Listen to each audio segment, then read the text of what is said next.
আজকে হচ্ছে মায়ের জন্মদিনে একটা কেক কাটিং সেলিব্রেশন চলছে।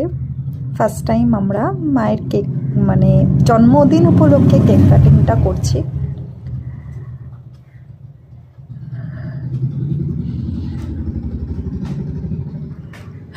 মা খুব লজ্জা পাচ্ছে, এখানে বাবা আছে, আদি আছে, আমি তো আছি। মা একটু লজ্জা পাচ্ছে। মা একটু এসব বিষয়ে লজ্জাই পায়।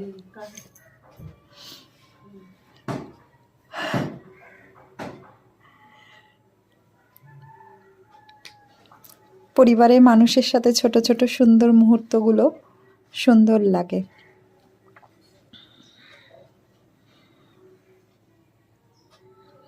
মাকে অনেক শুভেচ্ছা জানাবেন আপনারা বন্ধুরা।